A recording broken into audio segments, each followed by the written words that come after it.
주의 잔과 귀신의 잔을 겸허히 마시지 못하고, 이런 제목으로 고린도전서 강의를 이어가겠습니다.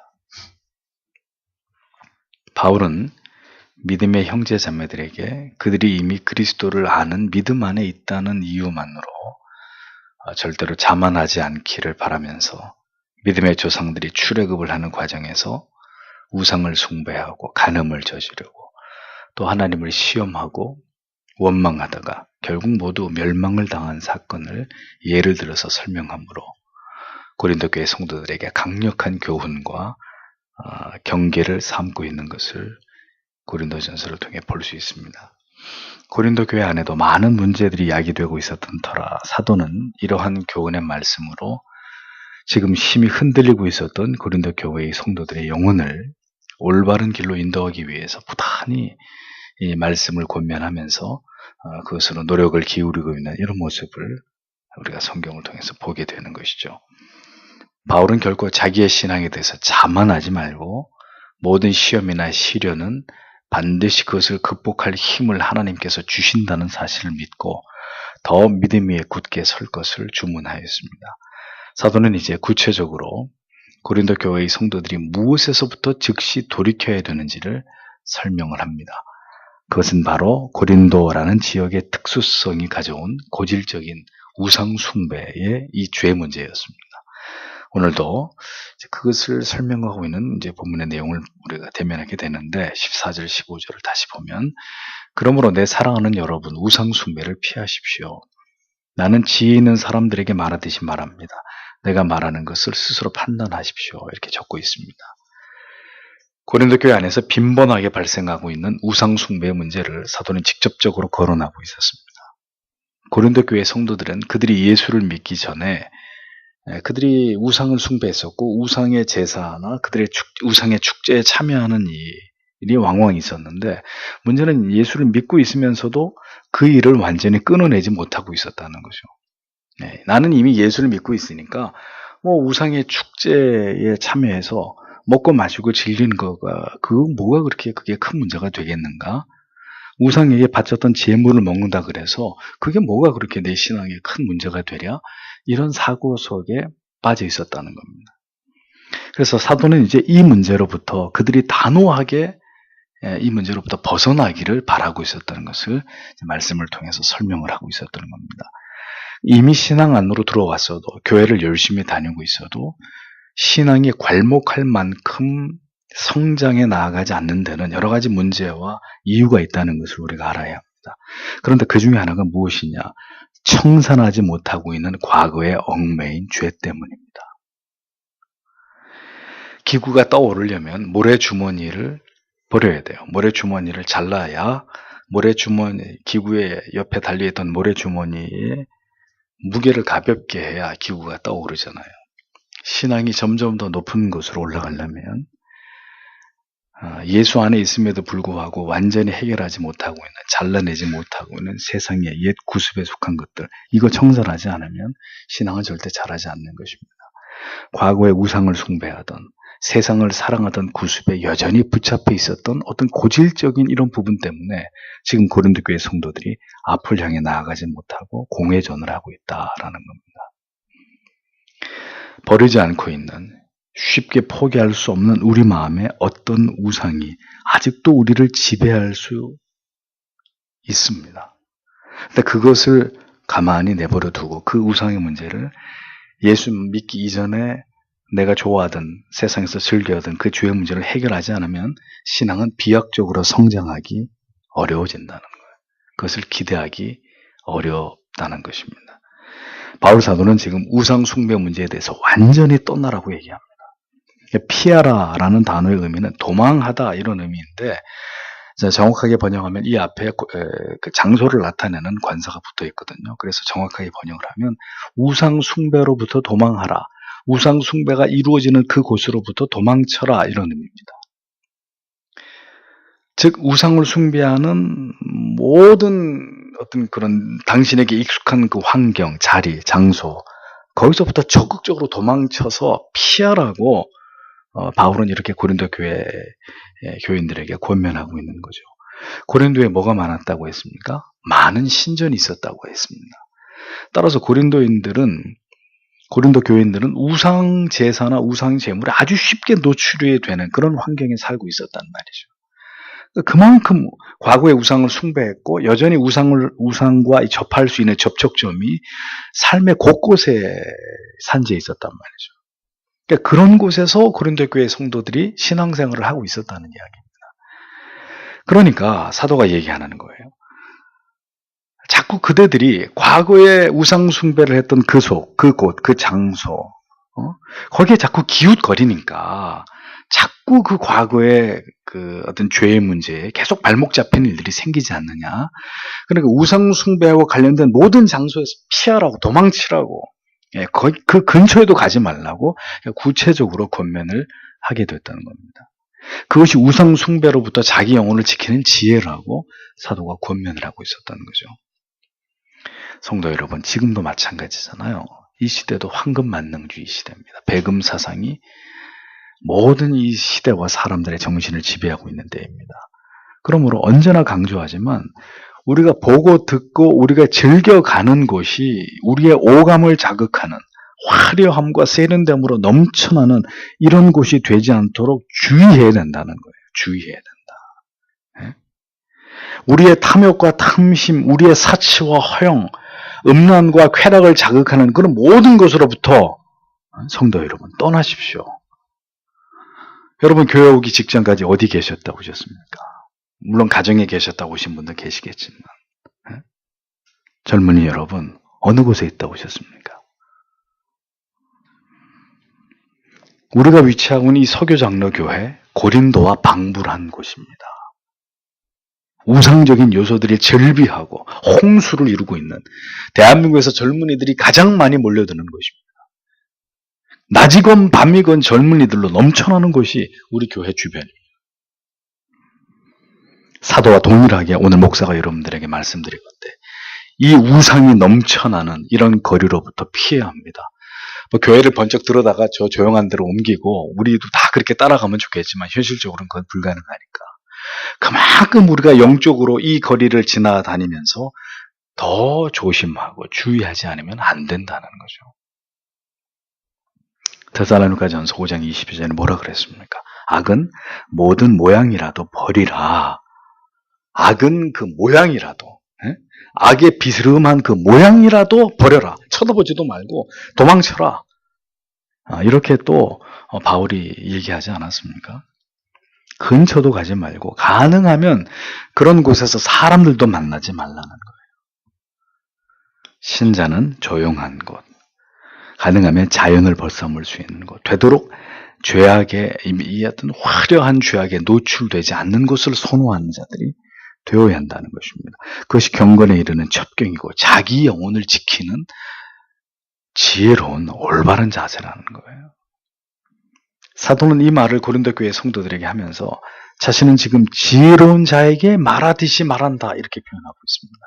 이 말의 의미는 성도는 이렇게 악을 다루는 지혜의 문제에 있어서만큼은 어린아이 같은 자들이 되지 말고 매우 지혜롭고 명민한 장성한 자같이 되어서 우상숭배를 비롯한 죄의 문제에 대해서는 이렇게 아주 똑똑하고 지혜로운 사람들이 되어야 된다. 이런 뜻으로 바울이 그렇게 말하고 있는 거죠.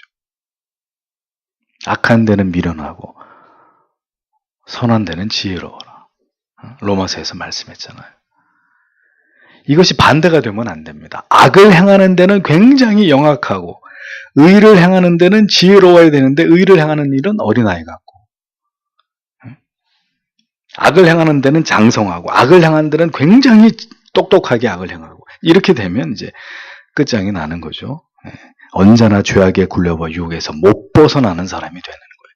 신앙이 자라지 못하고 계속 지리멸렬하고 구태의연한 자리에 머무르게 되는 이런 문제가 생기는 것이죠. 이것이 악한 시대를 살아가는 우리가 꼭 기억해야 될 중요한 원리라는 것입니다. 16절에서 18절을 보십시오. 우리가 축복하는 축복의 잔은 그리스도의 피에 참여하는 것이 아닙니까? 우리가 떼는 빵은 그리스도의 몸에 참여하는 것이 아닙니까? 빵은 하나이기 때문에 우리가 많이 쓸지라도 한 몸입니다. 왜냐하면 우리는 모두 하나님의 빵에 참여하기 때문입니다. 육신상의 이스라엘 백성을 생각해 보십시오. 희생제물을 먹는 사람들은 모두 제단에 참여하는 사람들이 아닙니까? 이렇게 되어 있습니다. 사도는 우리가 우상의 제물을 먹거나 우상 숭배적인 행위를 금해야 될 이유를 성찬의 의미와 연결해서 설명을 하고 있습니다. 먼저는 우리는 성찬에서 포도주와 빵을 먹음으로 그리스도의 몸과 연합을 이룬 존재라는 사실을 고린도 교회 성도들에게 상기시키고 있습니다. 많은 성도가 그리스도의 몸이신 교회에 소속되어 있지만 그들 모두는 예수 그리스도라고 하는 한 빵, 생명의 빵에 속한 그 빵을 통해서 생명을 함께 나누는 지체들이다, 이런 얘기를 하고 있습니다. 많은 사람들이 교회에 모여오고 각 개개인의 특수성이 있는 것은 사실이나 그들 모두는 예수 그리스도를 통해서 생명의 빵을 한 사람에게서 다 나누어 가진 자들이기 때문에 한 지체라는 거예요.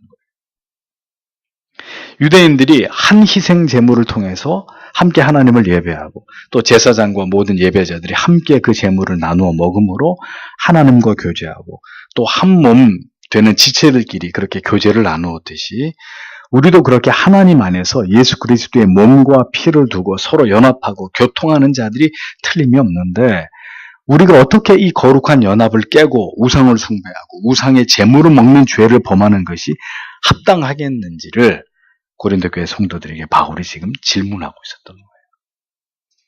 우리가 다 그리스도의 한 빵으로부터 영생을 받아 먹은 사람들인데 어떻게 저 사람은 우상의 제물을 먹고 여전히 우상 숭배의 어떤 행사에 참여하고 또 그렇지 않은 사람들이 있고 어떻게 이렇게 나누어질 수 있느냐. 성도는 한 몸이라는 거죠. 함께 성찬에 참여함으로 우리 모두가 예수 그리스도에게 소속된 그리스도와 연합된 거룩한 공동체라는 겁니다. 그렇다면 성도는 결코 개별적인 삶에서 이 연합을 깨는 세속적인 죄를 금하라는 거죠. 그게 합당하다는 겁니다. 교회에서는 한 성찬에서 그리스도의 몸과 피를 나누면서 그리고 교회 저 문을 열고 나가서는 세상과 세상의 사람들과 먹고 마시는 죄를 범한다면 그렇게 이중적인 생활을 한다면 그것은 그리스도와의 연합을 파괴하는 자가 되는 것이고 자기 자신을 기만하는 자가 되는 것이라는 겁니다. 성도는 성찬을 통해서 확인된 그리스도와의 연합, 성도와의 거룩한 연합을 지켜나가는 자들이 되어야 한다는 것입니다. 성도가 이 땅에서 살아가면서 성도의 연합과 교제보다 더 중요하고 비중 있는 일은 없어요. 우리가 그리스도의 피 안에서 만난 지체들, 믿음의 형제와 자매들과 교제하고 그들과 함께 주 안에서 사랑을 나누는 것보다 우리에게 더 중요한 것은 없습니다. 이것은 매우 성경적인 것입니다. 그런데 문제는 교회 안에 믿음의 지체들 간의 연합과 교제는 시들한데 교회 문을 열고 세상 친구들, 하나님을 모르는 사람들, 교회의 이 공동체가 아닌 또 다른 공동체에서의 우리의 활동은 아주 왕성하고 그들과는 아주 더 끈끈한 어떤 친밀과 유대를 맛보고 있다. 정상이 아닙니다. 그건 성경이 말하는 신자의 삶하고는 거리가 먼 거예요. 오히려 그리스도의 피와 살을 나누고 있는 형제와 자매들이 교회 안에 지체들이 더 끈끈한 그리스도의 사랑과 연합으로 한 몸이 되어야 되고 저 사람들은 다 외인들입니다. 우리와 영이 다른 사람들이고 우리가 그렇게 친근하고 끈끈할 수 없는 사람들이에요. 근데 반대로 가고 있다는 거죠. 그래서 어떻게 그리스도 안에서 하나가 되고 그리스도 안에서 한 몸이라고 말할 수 있느냐 하는 거예요. 안 믿는 세상 친구하고 더 친하고 교회 안에 있는 지체들이나 성도하고는 뻘쭘하고 썰렁하고 이건 뭐가 잘못돼도 한참 잘못된 거라는 겁니다.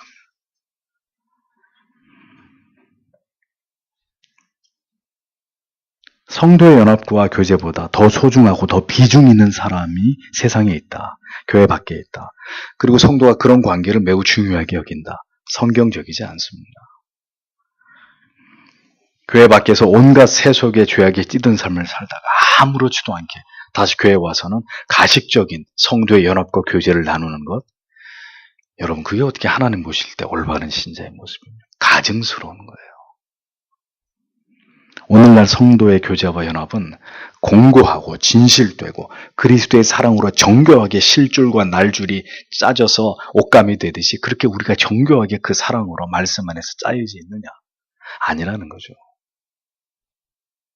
그래서 우리는 온전한 성경적인 의미에서 참된 교회나 공동체라고 아직은 보기 어려운 이유가 여기 있는 것입니다. 바울은 이 부분을 짚고 넘어가는 거예요. 거기서 자꾸 무너지니까 교회가 하나 되지 못하고 교회가 이렇게 시끄럽고, 그리고 여전히 성도 안에서 우상 숭배하고 우상 제물 먹고, 그게 뭐가 잘못됐는지도 모르고 이렇게 살아가는 오합지졸 같은 이런 교회가 된 것이 아니냐라고 고린도 교회 교인들에게 이러한 부분들을 지적하고 있었던 것입니다. 심히 안타깝고 아쉬운 것은 성도의 연합과 교제보다 세상에서 사적인 다른 모임과 사람들과 오늘의 신자들은 더 친밀함과 친숙함을 나누고, 그리고 교회 안에서 성도와의 교제는 그저 형식적인 교제일 뿐이라고 이렇게 치부되고 있는 점입니다. 이것은 반드시 우리가 회복하지 않으면 성경이 말하는 교회와 공동체라고 보기 어려운 것이다 라는 것을 분명히 기억하셔야 합니다. 그리스도 안에서의 성도와의 유기적인 교제와 연합이 약화될 때 결국 우상을 숭배하게 되고 세상에 나가서 우상의 제물을 먹는 일들이 더 빈번하게 일어나고, 이런 신앙의 일탈들이 교회 내부에서 일어나게 되는 것이라고 고린도 교회는 우리에게 교훈하고 있는 거죠. 오늘 이 시대에도 교회 안에서의 성도의 연합과 교제가 형식화될 때 상대적으로 세상이 믿지 않는 자들과의 교제 속에서 더 즐겁고 더 매력적인 요소들을 맛보게 되는 이런 문제 때문에 교회가 영적으로, 눈으로 볼 때는 그런 거 그렇게 보이지 않지만 영적인 눈으로 볼 때는 다 이렇게 와해돼버린, 사분오열돼버린 이런 어떤 영적인 모습을 교회가 하나님 앞에서 보일 수밖에 없다는 것이죠. 이렇게 교회 안에서 거룩한 영적인 자기 정체성을 잃어버리니까 어떤 문제가 생겨요? 세상이라는 곳에 가서 세상의 화려하고 아름다운 우상을 숭배하는 이런 죄에 빠져드는 그리스도인들이 점점 교회 안에서 늘어나게 되는 것이라. 더욱 성도의 하나됨은 강화되어야 합니다. 더 말씀 안에서, 성찬의 이런 귀한 은혜 안에서 성도가 더 하나되고 더 끈끈하게 삶을 나누고, 피를 나누는 형제나 자매보다도 더 어떤 의미에서는 더 형제다운, 자매다운 이런 공동체를 하나님의 교회가 지향해 나가야 된다는 거죠. 성도의 하나됨과 유기적 연합과 교제는 이렇게 신앙 안에서 굉장히 중요한 부분을 차지하고 있다고 성경은 이렇게 가르칩니다. 성찬을 통해서 우리에게 각인시키신 그리스도 안에서의 하나됨을 힘써 지키지 않으면 성도의 개별적 삶에 세상의 우상 숭배로 말미암아 신앙의 흔들림은 그건 피할 수 없는 문제가 된다. 분명히 기억하십시오. 성도의 거룩한 연합과 사랑의 교제가 느슨해질 때 결국 성도들은 세상의 우상들에 기웃거리고 세속의 즐거움으로 영적인 외로움을 달래게 되는 이런 일들을 자행하게 된다. 우리가 분명히 잊지 말아야 될 교훈입니다. 19절에서 20절을 보십시오. 그러면 내가 무엇이라고 말하겠습니까? 우상에게 바쳐진 희생 제물이 무엇이라도 됩니까? 아니면 우상이 무엇이라도 되는 것입니까? 아닙니다. 이방인들의 희생 제물은 우상에게 바쳐지는 것이지 하나님께 바쳐지는 것은 아닙니다. 나는 여러분의 귀신들과 사귀는 사람들이 되지 않기를 바랍니다. 단호하게 이렇게 말하고 있습니다. 사도는 우상의 제물을 먹는 거 우리에게 아무런 유익이 되지 않고, 그것은 이방인들이 그들의 우상에게 바치는 제물로, 만약에 그것을 우리가 먹으면 어떤 엄청난, 어떤 심각한 죄를 범하는 것이냐면 귀신들과 사귀는 사람들이 되는 것이다 라고까지 아주 강하게, 아주 강력하게 경고하고 있습니다. 그다가 만약 예수를 믿고 있다고 하면서도 지금 우상의 잔에 참여한다, 우상의 제물을 먹는다, 그러면 당신은 지금 귀신과 교제를 하고 있는 사람이다. 사도가 이렇게까지 얘기합니다. 굉장히 강력한 경고이죠. 고린도 교회 교인 가운데는 우상이 아무것도 아니기 때문에 우상에게 바쳐진 음식도 아무렇지도 않게 먹어도 된다고, 먹을 수 있다고 생각하는 사람들이 적지 않았습니다. 그런데 문제는 이것입니다. 성도 여러분, 우리가 아무것도 아니라고 여기면 하나님께서도 아무것도 아니라고 여겨주시느냐? 아니라는 거죠. 문제는 고린도 교회 성도들은 우상의 제물쯤이야 이렇게 생각하고 우상의 제물을 먹었습니다. 그런데 성경은 그래, 우상의 제물쯤이야 뭐 먹을 수 있지가 아니라 귀신과 교제하고 있는 것이다. 네가 지금 이렇게 말씀하고 있다는 겁니다. 우리가 바른 믿음을 추구할 때 반드시 유의하고 금해야 되는 것은 모든 성경을 자의적으로 합리적으로 해석하지 않는 것입니다. 그러니까 우리가 생각할 때 괜찮다고 여기고 행하는 것이 하나님 보실 때는 심각한 죄가 될 수 있다는 거죠. 아니 내가 우상을 숭배하는 것도 아닌데 우상에게 바쳤던 제물을 먹는다고 그게 뭐가 그렇게 큰 죄가 될까? 성경이 뭐라 그럽니까? 죄가 된다는 거예요. 귀신과 교제하는 죄가 된다. 이방인의 제사는 귀신에게 하는 것이고 그들의 제물은 귀신에게 바쳐진 것이므로 그것을 먹는 것은 귀신과 교제하는 죄가 되는데 그런데도 아무 생각 없이 아무런 거부감 없이 그렇게 우상의 제물을 먹을 수 있는 것이냐라고 사도가 강력하게 반문하고 있는 거죠. 술이나 담배 문제 어떻습니까? 성도에게, 성도의 영혼에 그다지 유익이 되지 않는 이런 것들, 자, 우리가 어떻게 여겨야 될지 이러한 말씀을 통해서 생각해 봐야 될 것입니다. 뿐만 아니라 각종 어떤 먹는 것을 이용한 이벤트 있죠? 무슨 날, 발렌타인데이, 이런 거 있잖아요. 그러니까 신자가 이런 것들을 어떤 관점에서 바라봐야 되느냐라는 거예요. 목사님 그런 거 가지고 젊은 애들 다 쪼꼬레 주고받고 사탕 주고받고 그게 뭐가 문제가 되냐고. 과연 문제가 되지 않을까요, 그러면? 네? 바울은 우상의 제물을 먹는 것을 귀신과 교제하는 것이다라고 말하는데 우상적 요소가 있는 그날은 꼭 그렇게 서로 초콜릿을 주고 받아야만 되는 신자가 그런 것을 따라서 그런 거에 집착하면서 거기에 돈을 쓰고 그렇게 해서 그런 걸로 사랑을 고백하고 그렇게 가하다고 생각하십니까? 저는 그런 문제가 아무렇지도 않다고 생각하는 게 이상한 것 같아요. 우리가 부지불식간에 귀신과 교제하고 있습니다. 어떻게 생각합니까? 끔찍한 거 아니에요? 부지불식간에 나도 모르는 사이에 귀신하고 내가 교제를 하고 있어요. 하나님이 보실 때 금해야죠. 그러면 우상의 제물 그리고 세상에서 신자가 금해야 될 영적인 유해한 모든 것들에 대해서 좀 더 단호한 구별이 우리에게 필요하다는 것을 기억해야 합니다. 우리의 몸과 마음은 성령의 전입니다. 성도는 성령과 언제나 교통하고 교제하는 자들입니다. 그러므로 우리 안에 계시는 성령을 근심케 하지 말아야 되죠. 신자가 그 양심에 저해하는 일들을 행하고 우상의 제물로 여겨지는 그와 동질의 어떤 것들을 먹거나 집착하게 될 때 그게 뭐예요? 영적인 간음이에요. 귀신과 교제하는 거예요. 우리의 영혼을 무너뜨리는 행위가 되는 거예요.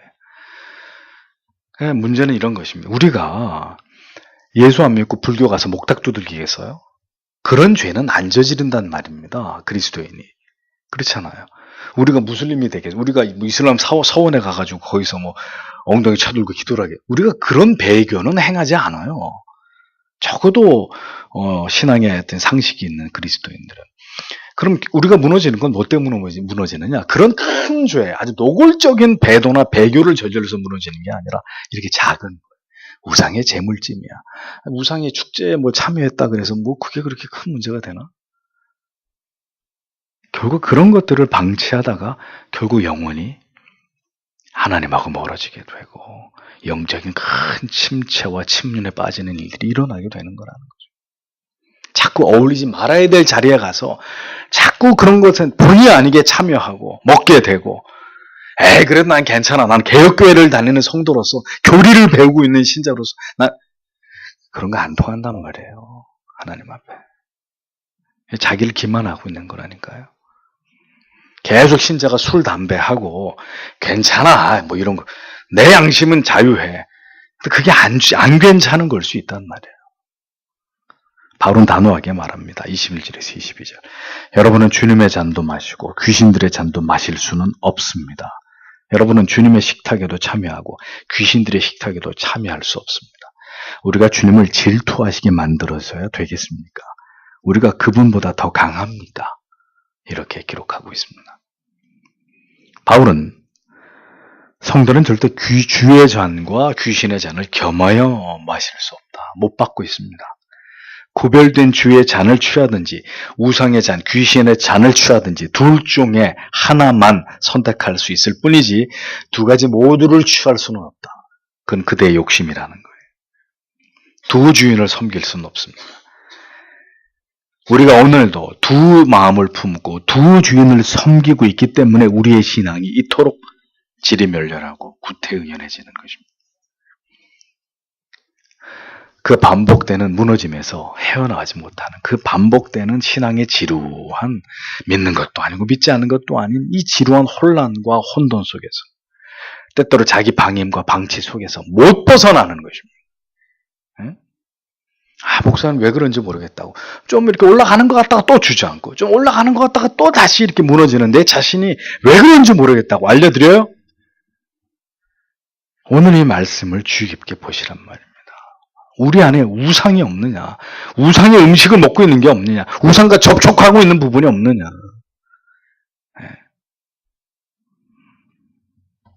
두 주인을 섬기고 있으니까 신앙의 성장이 일어나지 않는 것, 뭔가 어떤 중대한 변화가 일어나지 않는 것이죠. 두 마음을 버려야 합니다. 세상을 향해 난 모든 창문들을 다 닫지 않는 한 언제나 우리 영혼은 혼란스럽고 무질서하고 통제불능의 상태에서 벗어나지 못하게 되는 것입니다. 부르심의 상을 바라보고 달려가는 경주는 오직 풋대 그것을 바라보고 뛰는 거잖아요. 상 받을 것을 머릿속으로 상상하면서 딱 결승 지점을 바라보고 스프린터가 죽을 힘을 다해서 달리듯이 신앙은 그런 거라는 거죠.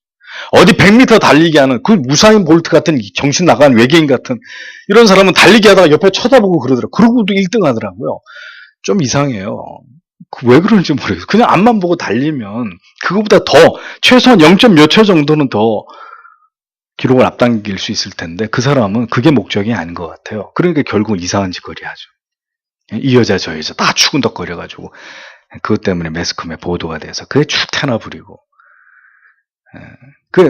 다른 사람보다 더 자기가 빨리 뛰는 거 본인하고 그러는 거 아니에요. 그냥 그거 신경 쓰지 말고 앞만 보고 달리면 더 좋은 성적을 내고 은퇴할 수 있을 텐데 참 어리석은 사람 같아요. 그렇게 잘 달릴 수 있는 누구보다도 빠른 힘이 있는데도 기록에는 관심 없고 맨날 이렇게 옆에 다른 사람 쳐다보고 그건 좀 이상한 것 같아요. 신자도 그러면 안 된단 말이죠.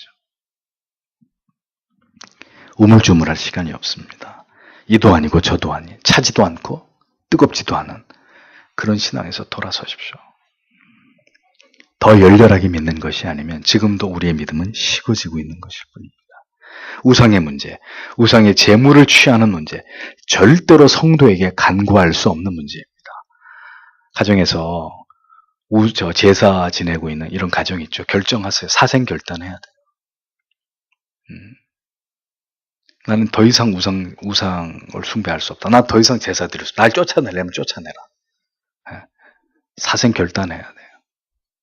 자꾸 언제까지 이렇게 끌려다녀? 언제까지 제사 지낸다고 교회 못 나오고 제사 음식 준비한다고 교회 못 오고 이도 아니고 저도 아닌 언제까지 양다리를 걸칠 겁니까? 세상을 향한 사랑, 무분별하게 세속의 것을 취하고 있는 하나님과 자신을 속이는 삶, 이것으로부터 떠나게 하시는 하나님의 도우심과 은혜가 없이는 절대로 지금과 같은 영적인 혼란과 침체에서 벗어나지 못할 것입니다. 오늘 이 말씀을 우리가 드리면서 우리의 마음에 정리해 보기 원합니다. 내가 하나님의 잔과 귀신의 잔을 겸하고 있는 부분은 혹시 없는가?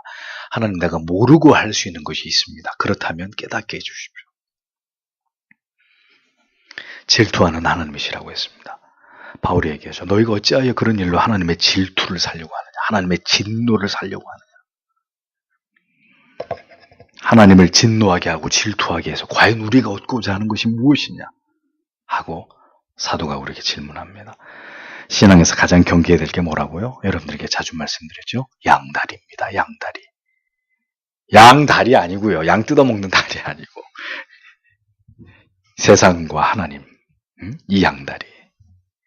야고보서 4장 8절은 경고합니다. 하나님을 가까이 하라. 그리하면 너희를 가까이 하시리라. 죄인들아, 손을 깨끗이 하라. 두 마음을 품은 자들아, 마음을 성결케 하라.